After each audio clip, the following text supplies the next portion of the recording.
ನಮ್ಮದು ಮನೆ ಕಟ್ಟಿದೇವ್ರಿ. ಕಟ್ಟಿದ ಬಳಕು ನಮ್ಮ ಮನೆಯವರು ಶೇಡನ್ ಸೇರಿದ ಬಳಕು ಮಕ್ಳಿಗೆ ತಗೊಂಡ್ ಕೇಸಿನ ನಾ ಎಲ್ಲಿ ಒಬ್ಬಾಕಿ ಮಾಡಿ ಅಂತ ಗಂಡನ ಬೆಳಿಬೋದು. ಅಲ್ಲೇ ನಾವು ಕೆಲಸ ಅದು ಮಾಡ್ಕೊತ ಆ ಕಡೆ ಆದೆವು. ಇರ್ಲಿ ಹಂಗೆ ಹೋಗ್ತಾ ಬರ್ತಾ ತಿಂಗಳಿಗೆ 2 ತಿಂಗಳಿಗೆ ಬರ್ತೀವಿ ಹೋಗ್ತೀವಿ ಎಲ್ಲ ಚಲೋನೇ ಇದ್ದೆವು. ಈಗ ನಮ್ಮ ಮಕ್ಕಳು ಸತ್ತರಿ 5 ತಿಂಗಳದಾಗ 3 ಮಕ್ಕಳು ಸತ್ತರು. 3 ಮಕ್ಕಳು ಸತ್ತ ಬಳಕ ನನಗೆ ಮಕ್ಳಿಗೆ ತೋರಿಸಿ ಸಾಲ ಆಯ್ತು. ಸಾಲ ಆದ ಬಳಕು ಮತ್ತೆ ನೀನೇ ತಗೋತಿದ್ದ ಅಂದ್ರೆ ನೀನೇ ತಗೋ, ನನ್ಗೆ ಜಾಗ ತಗೊಂಡ್ ಕೇಸಿ ನನ್ಗೆ ರೊಕ್ಕನೇ ಕೊಡೋ ಅಂತ ನೀನು. ಅದು ರೊಕ್ಕನೂ ಕೊಡೋದಿಲ್ಲ, ಜಾಗನೂ ಕೊಡೋದಿಲ್ಲ, ನನಗೆ ಅರ್ಧ ಪಾಲ ಬೇಕು, ನನಗೆ ಅದು ಬೇಕು ಇದು ಬೇಕು ಅಂತ ಹಾಕಿ ನಿಂತ. ಈಗ ನನ್ಗೇನದ, ನನ್ಗೆ ಸಾಲ ಜಗ್ಗ್ಯಾಗ್ಯದ. ನಾ ಏನು ಮಾಡ್ಬೇಕು? ನನ್ನ ಮಕ್ಕಳಿಲ್ಲ ಮರ್ಗಳಿಲ್ಲ. ಇರ್ಲಕ್ಕ ಒಬ್ಬಾಕಿ ಹೆಣ್ಮಗಳ ಒಟ್ಟು ಮನೆಗೆ ಹೋಗ. ನಾ ಏನು ಮಾಡ್ಬೇಕು? ಅವರು ಆಕಿ ನಮ್ಮ ನಾದಿನ ನನ್ನ ಗಂಡನ ತಂಗಿ. ಅವ್ರು ಇಷ್ಟು ಪರಿಲಿಂದ ಎಲ್ಲ ಖರ್ದಿ ಮಾಡ್ಯಾಳ, ಎಲ್ಲ ಮಾಡ್ಯಾಳ. ರೊಕ್ಕ ಕೊಡೋ ಹೊತ್ತಿಗೆ ಇಷ್ಟು ಪರಿ ಹುಡ್ಕೊಂಡ್ ಕುಂತಾಳ. ಅದೇನಂದಾರಿ, ಕೊಡೋ ಹೊತ್ತಿಗೆ 2 ತಿಂಗಳಿಗೆ 3 ಲಕ್ಷ ಕೊಡ್ತೀನಿ, 2 ತಿಂಗಳಿಗೆ 3 ಲಕ್ಷ ಕೊಡ್ತೀನಿ ಅಂತ ಅಂದ ಬಳಕ ಇನ್ನು ಐನ್ ರೊಕ್ಕ ಕೊಡೋ ಹೊತ್ತಿಗೆ ಏನ್ ಮಾಡ್ಯಾಳ, ನಾ ಅಂಕಿರೋ ಕೋರ್ಟ್ ಕೇಸಿನ ತಗೋತಿಲ್ಲ, ಹೆಂಗ್ ಬೇಕು ಹಂಗೆ ತಗೋತೀನಿ ನಾ ಅಂತ ಅಂದ್ಗೇಸಿಂದು ನೋಟಿಸ್ ಕಳಿಸ್ಯಾಳ್ರಿ ನಮಗೂ. ನೋಟಿಸ್ ಕಳಿಸಿದ್ರು ನಾವೇನು ಮಾಡಿದೆವು, ನೋಟಿಸ್ ಕಳಿಸಿದ್ರು ನಾವು ಲಿಂಗರಾಜಂದು ಮತ್ತು ವಾಪಸ್ ನಾವು ಹಾಕಿದೆವು. ಹಾಕಿರ್ ನೀವೇನು ಇದು ಮಾಡ್ಲಕ್ಕ ಹೋಗ್ಬೇಡ್ರಿ, ಅದನ್ನ ನಾ ಎಲ್ಲ ಮಾಡ್ತೀನಿ, ನೀವು ಸುಮ್ಮನೆ ಇರಿ ಅಂತ ಅಂದ್ರ ಅವ್ರು. ಅಂದ ಬಳಕ ನಾವು ಸುಮ್ಮಾದೆವು. ಆದ ಬಳಕ ನಾ ಎಲ್ಲಿದು ತಗೋಬೇಕಾಗ ಜಾಗ ಹಂಗೆ ತೋತೀನಿ ನಾನು. ಮತ್ತು ಆಕಿನ ಬಳಿ ಕಾಗದಿಲ್ಲ, ಪತ್ರ ಇಲ್ಲ, ಏನೂ ಇಲ್ಲ. ಅದು ನಮ್ಮ ಹೆಸರು ಅದ ಇದ್ದದಕ್ಕೆ. ಈಗ ಅಂಕಿರು ನಾ ಜಾಗ ಬಿಡಲ್ಲ ನೋಡು. ಕೀಲಿ ಹಾಕಿರು, ಕೀಲಿ ಕರ್ಗಸ್ ಹಚ್ಚಿ ಕೊಯ್ದಾಳ್ರಿ ಆಕಿನ ಮಗಳು. ಅವ್ರು ದೊಡ್ಡ ಜೋರ್ ಮಾಡಿ ಇದು ಮಾಡ್ತಾರ. ಮನೆಗೂ ನೀವು ಮನೆ ಹೊರಗಾಗ ಸಾಮಾನು ಕಿತ್ತಿ ಹಾಕಿರ ನನ್ನ ಮಗಳಿಗೆ ನನಗೆ ಹಿಂಗೆ ಕೈ ಹಿಡಿದು ಚೊಗ್ಲಕತ್ರ ಒಯ್ದು ಗ್ಯಾಸಿಂದ ಮಂಚಕ್ಕೆ ಹಾಕಿ ಕುತ್ತಿಗೆ ಗೊತ್ತಿಡದ ಬಸಲಿಂಗಮ್ಮ.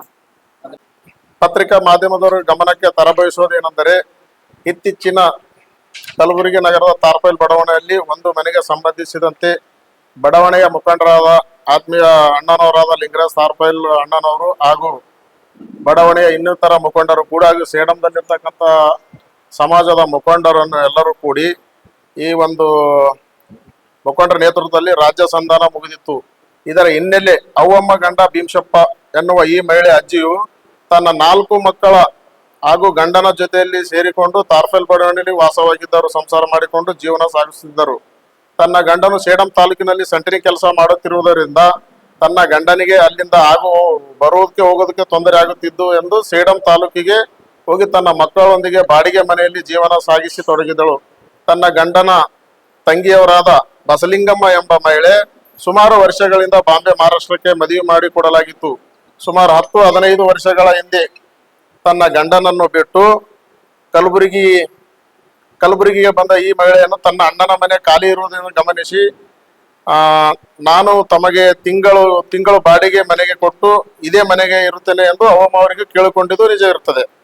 ಅವ್ವಮ್ಮ ಅವರು ಆ ಮನೆಯಲ್ಲಿ ವಾಸ ಇರುವುದರಿಂದ, ಸೇಡಂ ನಗರಕ್ಕೆ ಇರುವುದರಿಂದ ಬಾಡಿಗೆ ನೀ ಹಾಕಿರ್ತಮ್ಮ, ನೀನೇ ಇರು ಅಂತ ಹೇಳಿದರು. ಇದಕ್ಕೆ ಸಂಬಂಧಿಸಿದಂತೆ ಮನೆ ಬಾಡಿಗೆ ಅಲ್ಪ ಸ್ವಲ್ಪ ವರ್ಷಗಳ ಕಾಲ ಬಾಡಿಗೆ ಕೊಟ್ಟು ಆಮೇಲೆ ನಿಲ್ಲಿಸಿದರು. ಇದನ್ನು ಪ್ರಶ್ನಿಸಿ ಕೇಳುವುದಕ್ಕೆ ಬಂದಾಗ, ಈ ಮನೆಯನ್ನು ಖರೀದಿ ಮಾಡುತ್ತೇನೆ, ನೀವು ಬೇರೆ ಯಾರಿಗಾದ್ರೂ ಖರೀದಿ ಮಾಡಬೇಡ್ರಿ, ಈ ಮನೆಯನ್ನು ನಾನೇ ಕೊಂಡುಕೊಳ್ಳುತ್ತೇನೆ ಎಂದು ಬಸಲಿಂಗಮ್ಮ ಅವರು ಹೇಳಿರ್ತಾರೆ. ಆ ಮನೆಯನ್ನು ನಾವು ಹಾಗೂ ಸಮಾಜದ ತಾರ್ಫೆಲ್ ಬಡಾವಣೆಯ ಲಿಂಗರಾಜ್ ಅಣ್ಣನವರು ಹಾಗೂ ಇನ್ನಿತರರು ಎಲ್ಲರೂ ಕೂಡಿ ರಾಜ್ಯ ಸಂಧಾನವಾಗಿತ್ತು. 13 ಲಕ್ಷಕ್ಕೆ ಮನೆಯನ್ನು ಬಸಲಿಂಗಮ್ಮ ಅವರು ಅವ್ವಮ್ಮ ಅವರಿಂದ ಖರೀದಿ ಮಾಡಿರ್ತಾರೆ. ಎಲ್ಲ ಖರೀದಿ ಮಾಡಿದ ಕೂಡ 6 ತಿಂಗಳ ಕಾಲಾವಕಾಶ ಕೇಳಿದರು.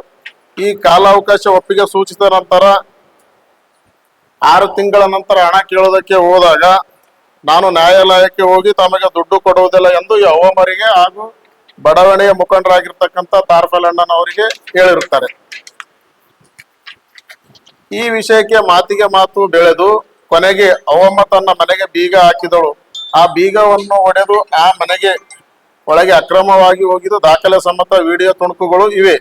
ಅಲ್ಲದೆ ಅವರ ಮೇಲೆ ದಬ್ಬಳಿಕೆ ಮಾಡಿದರೆ. ಈ ವಿಷಯಕ್ಕೆ ಸಂಬಂಧಿಸಿದಂತೆ ಲಿಂಗರಾಜ್ ತಾರ್ಫೆಲ್ ಅಣ್ಣನವರಿಗೂ ಬಡಾವಣೆ ಮುಖಂಡರಿಗೂ ಈ ರೀತಿ ಮಾಡುವುದು ನ್ಯಾಯವಲ್ಲ ಎಂದು ಮನೆಗೆ ಸಂಬಂಧಿಸಿದಂತೆ ಎಲ್ಲ ದಾಖಲೆಗಳು ಅವರ ಬಳಿ ಇರುವುದು ಎಂದು ಲಿಂಗರಾಜ್ ತಾರ್ಫೆಲ್ ಅಣ್ಣನವರು ಹಾಗೂ ಈ ತರ ಮುಖಂಡರು ಕೂಡಿ ಸತ್ಯವನ್ನು ಹೇಳಿರ್ತಾರೆ. ಈ ಸತ್ಯವನ್ನು ಪ್ರಶ್ನಿಸಿ ಸತ್ಯವಾದ ಮಾತನಾಡಿದಕ್ಕೆ ಅವರ ಮೇಲೆ ಇಲ್ಲ ಸಲ್ಲದ ಆರೋಪಗಳು ಮಾಡಿರ್ತಾರೆ. ಈ ಇಲ್ಲ ಸಲ್ಲದ ಆರೋಪ ಮಾಡೋದು ಎಷ್ಟು ಸರಿ? ಯಾವುದೇ ವ್ಯಕ್ತಿಗಳಿಗೆ ಸರಿಯಾದ ನ್ಯಾಯ ಕೇಳುವುದು, ಸರಿಯಾದ ನ್ಯಾಯ ಕೇಳುವುದಕ್ಕೆ ಹೋಗುವುದು ತಪ್ಪ ಎಂದು ನಾವು ಪ್ರಶ್ನೆ ಮಾಡುತ್ತೇವೆ. ಸಮಾಜದ ಮುಖಂಡರಾದ ಲಿಂಗರಾಜ್ ಸಾಲ್ಪ ಅಣ್ಣನವರು ಹಾಗೂ ಈ ತರ ಮುಖಂಡರು ಈ ಒಂದು ಅಜ್ಜಿಗೆ ನ್ಯಾಯ ಕೊಡಿಸೋದ್ರಲ್ಲಿ ಅವರು ಪ್ರಾಮಾಣಿಕ ಕೆಲಸವನ್ನು ಮಾಡಿದಕ್ಕೆ ಈ ಬಸಲಿಂಗಮ್ಮ ಸಹಿಸಲಾರದೆ ಲಿಂಗರಾಜ್ ಅಣ್ಣನವರ ಮೇಲೆ ಆರೋಪ ಮಾಡಿದ್ದು ಇದು ಸತ್ಯಕ್ಕೆ ದೂರವಾಗಿದ್ದು ಇದನ್ನು ವಾಪಸ್ ತಗೊಳ್ಬೇಕಂತ ನಾವು ಕೇಳ್ಕೊತೀವಿ. ಕರ್ನಾಟಕ ಪ್ರಕೃತಿ ಪರ ಡಿಜಿಟಲ್ ಮೀಡಿಯಾ ಕಲಬುರಗಿ ಸುದ್ದಿಗೋಷ್ಠಿ. ಇವತ್ತಿನ ವಿಶೇಷವೇನೆಂದರೆ, ಕೆಲವು ಒಂದು ವಾರದ ಹಿಂದೆ ಏನಿ ಬಸಲಿಂಗಮ್ಮ ಮತ್ತು ಅವರ ಸಂಗಡಿಗರು ಅಂಬಾಜಿ ಪಿ ಮೇಟಿ ಇವರು ಕೆಲವು ದಿನಗಳಿಂದ ಒಂದು ಪತ್ರಿಕಾಗೋಷ್ಠಿ ಮಾಡಿರ್ತಾರೆ. ಈ ಪತ್ರಿಕಾಗೋಷ್ಠಿ ಏನಂತ ಮಾಡಿರ್ತಾರೆ ಅಂತಂದ್ರೆ, ಲಿಂಗರಾಜ್ ಮತ್ತು ಅವರ ಸಂಗಡಿಗರು ನನ್ನ ಮೇಲೆ ಮಾರಣಾಂತಿಕ ಹಲ್ಲೆ ಮಾಡಿದ್ದಾರೆ, ನನ್ನ ಆಸ್ತಿಯನ್ನ ಕಬಳಿಸಿಕೊಳ್ಳಲು ಪ್ರಯತ್ನ ಮಾಡುತ್ತಿದ್ದಾರೆ, ನಮ್ಮ ಮನೆಯನ್ನು ಖಾಲಿ ಮಾಡಲು ಪ್ರಯತ್ನ ಮಾಡುತ್ತಿದ್ದಾರೆ ಅಂತ ಆ ಬಸಲಿಂಗಮ್ಮ ಮತ್ತು ಅಂಬಾಜಿ ಪಿ ಮೇಟಿ ಅಂತಂದ್ರೆ ಮಾಹಿತಿ ಹಕ್ಕು ಅಂದ್ರೆ RTI ಅದರ ಮೇಲೆ ಬದುಕುತ್ತಿರುವ ಒಬ್ಬ ಸ್ವಾರ್ಥಕ. ಅವನಿಗೆ ಅರಿವಿನ ಶಕ್ತಿ ಕಡಿಮೆ ಇದೆ ಅಂತ ಅನಿಸುತ್ತೆ. ಯಾಕಂತಂದ್ರೆ ಒಂದು ಪತ್ರಿಕೆಗೋಷ್ಠಿ ಹೋಗ್ಬೇಕಂತಂದ್ರೆ ಅವರ ಮೂಲ ದಾಖಲೆಗಳನ್ನ ವ್ಯಕ್ತಪಡಿಸಬೇಕು, ಸಾಬೀತು ಮಾಡಬೇಕು. ಏನಿ ಮೂಲ ದಾಖಲೆಗಳು? ಬಸಲಿಂಗಮ್ಮ ಮಹಾರಾಷ್ಟ್ರಕ್ಕೆ ಹೋಗಿರ್ತಾಳೆ. ಆ ಮನೆಯ ಸ್ವಂತ ಮಾಲೀಕರು ಯಾರು, ಆ ಮನೆಯ ಮಾಲೀಕರ ದಾಖಲಾತಿಗಳು ಏನು ಎಂಬುದು ಅರಿಯದೆ ಒಬ್ಬ ಸಮಾಜ ಸೇವಕ, ನಿಸ್ವಾರ್ಥ ಸೇವೆ ಸಲ್ಲಿಸುತ್ತಿರುವ ಲಿಂಗರಾಜ್ ತಾರ್ಪಲ್ ಅವರ ಮೇಲೆ ಅಪವಾದ ಮಾಡುವುದನ್ನು ನಾವು ಖಂಡಿಸುತ್ತೇವೆ. ಪತ್ರಿಕಾ ಮಾಧ್ಯಮಗಳಲ್ಲಿ ನಾನು ಕೇಳಿಕೊಳ್ಳೋದೇನಂತಂದ್ರೆ, ಈ ನಮ್ಮ ರಾಮು ಕಣೇಕಲ್ ಅಣ್ಣವರು ಹೇಳಿದ ತರ ಸುಮಾರು ದಿನಗಳಲ್ಲಿ ಒಂದು ತಾರ್ಪಲ್ ಬಡಾವಣೆಯಲ್ಲಿ ಒಂದು ಮೀಟಿಂಗ್ ಮಾಡ್ತೇವೆ. ಈ ಅಂಬಮ್ಮ ಆಯಿಗೆ ಗಂಡ ಅವರ ಹೆಸರಿನ ಮೇಲೆ ಒಂದು ಮನೆ ಇರುತ್ತದೆ. ಆ ಮನೆ ಅವರ ಹತ್ತಿಗೆ ಅಲ್ಲಿ ಬಂದು ವಾಸ ಮಾಡುತ್ತಾಳೆ. ತಿಂಗಳಿಗೆ ಇಂತಿಷ್ಟು ಅಂತ ಹಣ ಮಾತಾಡಿ ಕೊಡ್ತಾಳೆ. ಕೆಲವು 6 ತಿಂಗಳ ನಂತರ ಆ ದುಡ್ಡನ್ನು ಕೊಡೋದು ನಿಲ್ಲಿಸುತ್ತಾಳೆ.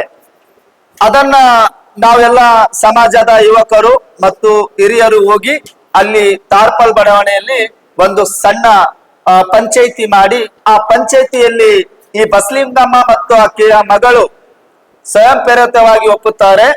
ಈಗ ನಮಗೆ ಇರಲು ಮನೆ ಇಲ್ಲ, ಆ ಮನೆಯನ್ನು ನಾವು ಖರೀದಿ ಮಾಡುತ್ತೇವೆ, ಅದರ ಮುಖಬೆಲೆ ಎಷ್ಟು ಅಂತಂದಾಗ ಈ ಅಜ್ಜಿ ಮತ್ತು ಮೊಮ್ಮಕ್ಕಳು ಮತ್ತು ಸಮಾಜದ ಹಿರಿಯರು ನಾವೆಲ್ಲರೂ ಸೇರಿ ಒಂದು 13 ಲಕ್ಷ ಅಂತ ನಿಗದಿ ಮಾಡಿರುತ್ತೇವೆ.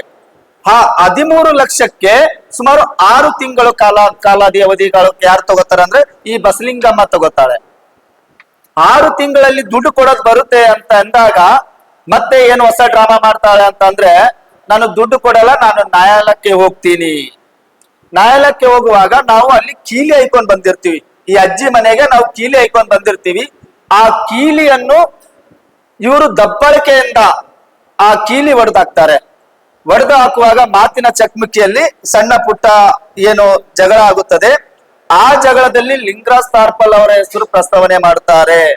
ಇದು ಯಾಕೆ ಪ್ರಸ್ತಾವನೆ ಮಾಡ್ತಾರೆ ಅಂತಂದ್ರೆ, ಈ Ambaji P Meti is the blackmailer. ಇವರು MRW, VRW, URW ಅಂಗವಿಕಲರ ವಿಕೇಚತನ ಗೌರವಧನ ಸಂಸ್ಥಾಪಕರು ಎಂಬ ಡೆಮ್ಮಿ ಲೆಟರ್ ಪ್ಯಾಡ್ ಮಾಡಿಕೊಂಡು ಇವರು ಸಂಸ್ಥಾಪಕ ಅಂತ ಹೇಳಿ ಹಳೆ ಲೆಟರ್ ಪ್ಯಾಡ್ ಅಂತ ಇಟ್ಕೊಂಡು ಅಧಿಕಾರಿಗಳಿಗೆ ಬ್ಲಾಕ್ ಮೇಲ್ ಮಾಡುವುದೇ ಈ ಅಂಬಾಜಿ ಮೇಟಿ ಅವರ ಕೆಲಸ.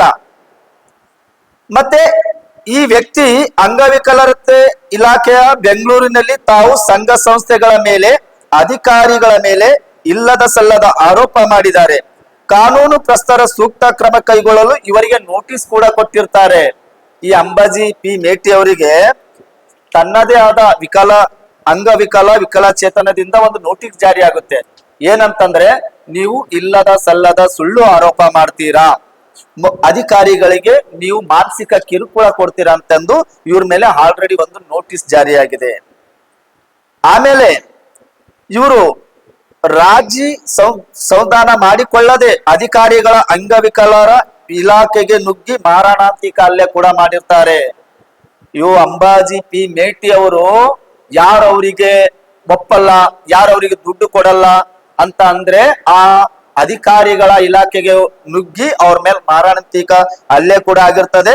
ಅದರ ಮೇಲೆ ಎಫ್ಐಆರ್ ಕೂಡ ನಾವು ಇದರಲ್ಲಿ ಹಚ್ಚಿರ್ತೀವಿ. ನಾವು MRW, URW, VRW ಅಂಗವಿಕಲರ ವಿಕಲಚೇತನ ಗೌರವಾಧ್ಯಕ್ಷ ತೆಗೆದುಕೊಳ್ಳುವ ಅಂಗವಿಕಲರಿಗೆ ತಮಗೆಲ್ಲ ಸರ್ಕಾರದಿಂದ ಕಾಯಂ ನೌಕರಿ ಕೊಡಿಸ್ತೇನೆ. ನಿಮಗೆಲ್ಲ ಅಂಗವಿಕಲರಿಗೆ ಏನು ಒಂದು ಆಸೆ ಹುಡ್ತಾರಂತಂದ್ರೆ ಇವರು ಅಂಬಾಜಿ ಪಿ ಮೇಟಿ ಅವರು ನಿಮಗೆ ಸರ್ಕಾರದಿಂದ ಕಾಯಂ ನೌಕರಿ ಕೊಡ್ತೀವಿ, ನಿಮಗೆ ನೌಕರಿ ಇಸ್ಕೊಡ್ತೀನಿ ಅಂತೇಳಿ ತಲಾ ಒಬ್ಬರಿಂದ 10-20 ಸಾವಿರ ರೂಪಾಯಿಗಳನ್ನ ತೆಗೆದುಕೊಂಡು